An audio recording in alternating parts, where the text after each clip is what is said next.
नमस्कार दोस्त, आप सभी का स्वागत है क्वांटम फिजिक्स सेंटर के यूट्यूब चैनल में। दोस्त, नूतन वर्ष 2024 आप सभी को मंगलमय हो और आप सभी को नूतन वर्ष 2024 के ढेर सारी शुभकामनाएं। दोस्त, इस वीडियो में हम लोग बात करने वाले हैं 10th और 12th के एग्ज़ाम से संबंधित और उससे संबंधित एग्ज़ाम के बाद जो है ना, जो बचा हुआ समय है उसके समय का यूज कैसे करेंगे, 2 महीने 3 महीने रिजल्ट आने तक के समय का यूज कैसे करेंगे, किसी भी कॉम्पिटिटिव एग्जाम की तैयारी करके या किसी भी प्रतियोगिता परीक्षा के तैयारी करके। तो आइए दोस्त, वीडियो को शुरुआत करते हैं। दोस्त, आपको पता होना चाहिए कि बिहार बोर्ड के द्वारा क्लास 12 इंटर के एग्ज़ाम जो है ना 1 फरवरी से स्टार्ट हो जाएगी और आई थिंक यह एग्ज़ाम जो है ना 11 या 12 फरवरी को एंड हो जाएगी, ख़त्म हो जाएगी और 14 या 15 फरवरी से क्लास 10th की एग्ज़ाम हो जाएगी और क्लास 10th की एग्ज़ाम भी आपको 22 फरवरी को ख़त्म हो जाएगी। तो एग्ज़ाम के बाद का जो रिजल्ट आने तक का समय होता है उस समय का यूज कैसे करेंगे, किस प्रकार से करेंगे, तो इस वीडियो में हम लोग बात करेंगे। और मुझे उम्मीद है कि आप लोग जो है ना पूरी ईमानदारी से, पूरी मेहनत से आप परीक्षा की तैयारी कर रहे होंगे तो आपको रिजल्ट जो है ना अच्छा आएगा, आपका परिणाम क्या होगा कि अच्छा आएगा। अब जो बचा हुआ समय है उस इतने समय में आप जितना हो सके क्वेश्चन बैंक को पढ़ें, जितना हो सके प्रीवियस ईयर के क्वेश्चन को पढ़े और उसको रिवाइज करें। नया चीज़ पढ़ने की ज़रूरत नहीं है, आपने जो पढ़ा है केवल उसको रिवाइज करना है। क्वेश्चन मॉडल के आधार पे जो बिहार बोर्ड ने मॉडल जारी किया है उस आधार पे आप अपने तैयारी को अच्छे कर सकते हैं। जो है ना, रिवीजन करके जितना से जितना अधिक हो सके केवल और केवल आप रिवीजन करें, अभ्यास करें और जो है ना क्वेश्चन बैंक को पढ़े तो आपकी तैयारी काफ़ी अच्छी हो जाएगी, आपका परीक्षा में रिजल्ट भी अच्छा आ जाएगा और जो है ना आपको मार्क्स भी अच्छे आएंगे। तो आइए दोस्त, अब हम बात करते हैं। अगर आप 12th के एग्ज़ाम, खास करके 12th के स्टूडेंट के लिए मैं बात कर रहा हूँ, जो स्टूडेंट 12th के एग्ज़ाम देने के बाद 2 महीने के समय बचेगा, अगर उस समय में वह ITI, पॉलिटेक्निक या डिप्लोमा या पैरामेडिकल या नर्सिंग या और किसी प्रकार के कोर्स जैसे DLED या और भी कोई डिप्लोमा टाइप कोर्स है उसकी तैयारी करना चाहते हैं तो आप मेरे यूट्यूब चैनल से जुड़ सकते हैं।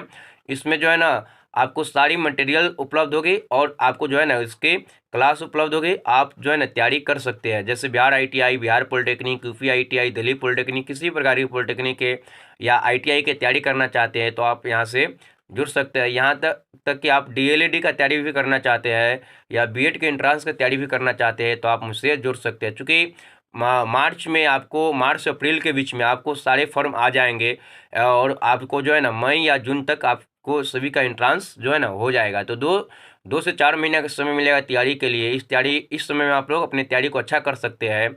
या ऐसे कोर्स है जो आपको कम समय में सरकारी नौकरी दिला सकता है। ITI, DLED, polytechnic, diploma, nursing, paramedical course जो है ना आपको कम समय में जो है ना अच्छे नौकरी दिला सकते हैं, सरकारी नौकरी। तो अगर आप इसकी तैयारी करना चाहते हैं तो आप मेरे यूट्यूब चैनल से ज़रूर जुड़िएगा।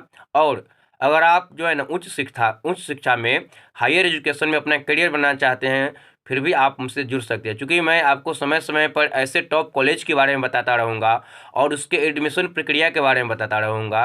जैसे आप DU में एडमिशन कराना चाह रहे हैं, JNU में, BHU में, तो उसमें कैसे एंट्रांस की तैयारी करें, उसका एंट्रांस का फॉर्म कब आता है, कब आप उसका फॉर्म भर सकते हैं और उसमें एंट्रांस का सिलेबस क्या है, उसमें कितने बच्चे के सिलेक्शन होते हैं, कैसे होते हैं, मैं इन सारी चीज़ों के बारे में आपको जानकारी देने वाला हूँ।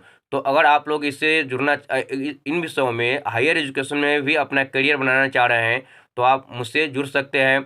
जैसे आप क्या है कि IIT के बारे में जानकारी लेना चाहते हैं या NIT के बारे में या IIM के बारे में जानकारी लेना चाहते हैं या Indian institute of science Bengaluru, भारतीय विज्ञान संस्थान बेंगलुरु एक ऐसी संस्था है जहाँ से आप पढ़ सकते हैं तो आप अच्छे वैज्ञानिक बनेंगे और वहाँ की क्वालिटी एजुकेशन है। तो उसके एंट्रांस के बारे में, उसमें एडमिशन प्रोसेस के बारे में अगर आप मुझसे जुड़ना चाहते हैं तो जुड़ सकते हैं। और इसके अलावा DU जैसे बड़े यूनिवर्सिटी में भी अगर आप एडमिशन कराना चाहते हैं या किसी भी सेंट्रल यूनिवर्सिटी में एडमिशन करना चाहते हैं ग्रेजुएशन के लिए, उसके एडमिशन प्रक्रिया के बारे में जानना चाहते हैं, उसके जो है ना कोर्स के बारे में जानना चाहते हैं तो आप मुझसे जुड़ सकते हैं। जैसे जामिया मिलिया हुआ, अलीगढ़ हुआ या JNU हुआ, इन सारी सेंट्रल यूनिवर्सिटी के बारे में, BHU के बारे में आप किसी प्रकार की जानकारी लेना चाहते हैं तो आप मुझसे जुड़ सकते हैं। या किसी प्रकार के करियर विकल्प के बारे में जानकारी लेना चाहते हैं तो आप मुझसे जुड़ सकते हैं। यहाँ पे हम आपको अच्छे जानकारी उपलब्ध कराएंगे और उसके आधार पर आप अपना अनुसार से अपने करियर को चुन सकते हैं। और इसके बाद अगर आप मैट्रिक एग्ज़ाम दे रहे हैं, फिर भी आप इंटर किस स्ट्रीम से करें, साइंस से करें या जो है ना आर्ट्स से करें या कॉमर्स से करेंगे, तो आपको आगे चल के जो है ना आगे चल कर के जो है ना बीएससी में या फिर बीए में अगर आप किस चीज़ का तैयारी करना चाहते हैं, तो उनसे भी जुड़े बातों के लिए अगर आप जो है ना मुझसे जुड़ सकते हैं कि 11th-12th में कौन से स्ट्रीम से पढ़ाई करें जो आपको जो है ना करियर में मदद करे, करियर को चुनने में या आपको रोज़गार दिलाने में मदद करे, या आपको जो है ना एक अच्छे रोज़गार उपलब्ध करा सके, या किसी प्रकार वोकेशनल कोर्स को बारे में जानकारी लेना चाहते हैं, तो फिर भी आप मुझसे जुड़ सकते हैं।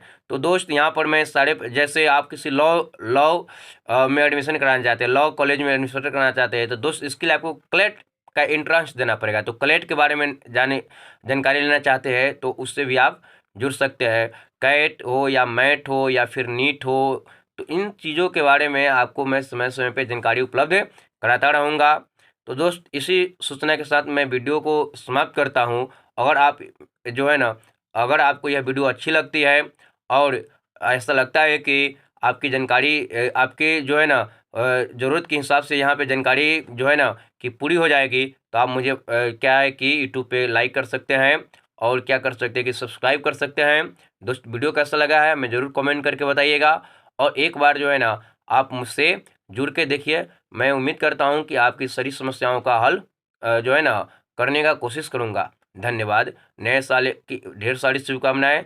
नए साल आप सबको मंगलमय हो। एक बार फिर से आप सभी को नए साल की शुभकामनाएं। धन्यवाद।